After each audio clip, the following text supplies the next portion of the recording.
शोभना, हम ग्राफिक्स के जरिए अपने दर्शकों को समझाने की कोशिश करेंगे कि आखिरकार अब तक रूस और यूक्रेन के बीच जो तनातनी है उसके पीछे का इतिहास क्या है और अब तक इस पूरे मामले में क्या कुछ हुआ है, हमारे दर्शकों के लिए समझना बहुत जरूरी हो जाता है। तो आसान भाषा में ग्राफिक्स के जरिए आपको समझाते हैं कि अब तक इस पूरे मामले पर आखिरकार हुआ क्या है। देखिए, इन दोनों ही देशों के बीच में तनातनी का जो है वो लंबा इतिहास है। 1991 की अगर हम बात करें तो सोवियत संघ से आजाद होकर यूक्रेन एक अलग देश बना था। इसके बाद हम आगे बढ़ते हैं और समझाते हैं आपको कि क्या हुआ।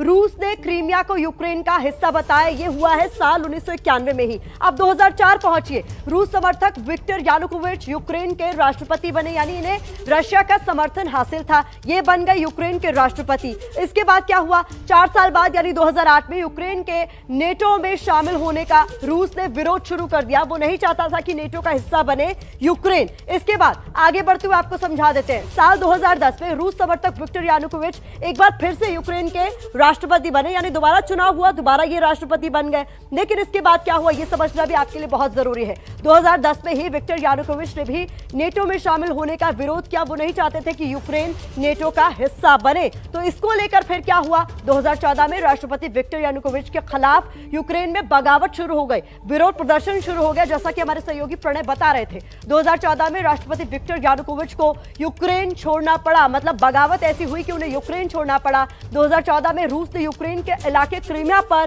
कब्जा कर लिया। तो ये सब होने के बाद क्रीमिया पर कब्जा कर लिया रशिया ने। 21 फरवरी 2022 रूस ने यूक्रेन के 2 इलाकों को अलग देश बता दिया, लुहांस्क और डोनेट्स्क, जिनके बारे में हम लगातार आपको जानकारी दे भी रहे हैं। और उसके बाद आज की तारीख यानी 24 फरवरी 2022 रूस का यूक्रेन के खिलाफ ऐलान जंग शुरू हो गया और उसके बाद लगातार दोनों ही तरफ से तबाही की तस्वीरें सामने आ रही हैं। तो कुल मिलाकर इस पूरे मामले पर अब तक क्या हुआ, यह हमने समझा। कर्नल दानवीर हमारे साथ मौजूद है स्टूडियो में। सर, आपसे ये समझना चाहेंगे, जिस तरीके से पूरा घटनाक्रम हो रहा है, इतिहास जो बता रहा है, क्या ये माना जाए कि अमेरिका और रशिया के बीच की जो लड़ाई है उसके लिए कहीं ना कहीं यूक्रेन जो वो बीच में फंस गया?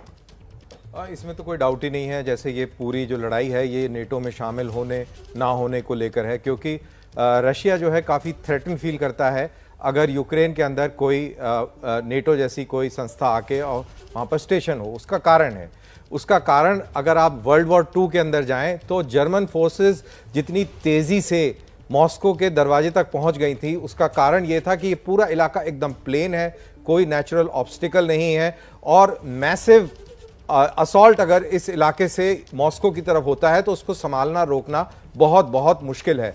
तो ये एक पुराना ऐतिहासिक जो मेमोरी है रशिया की, वो उसको खौफजदा करती है और इसीलिए वो रोकती है यूक्रेन जैसे मुल्क को नेटो में शामिल होने के लिए। तो ये बिल्कुल आप सही कह रही हैं कि यूक्रेन जो है इस नेटो वर्सेस रशिया की तनातनी में बीच में सैंडविच हो गया है। बिल्कुल सैंडविच बन गया है यूक्रेन। इस खबर पर लगातार हमारी नजर बनी हुई है। भारत पर क्या असर होगा इन दो देशों के बीच हो रहे युद्ध का, आगे बताएंगे।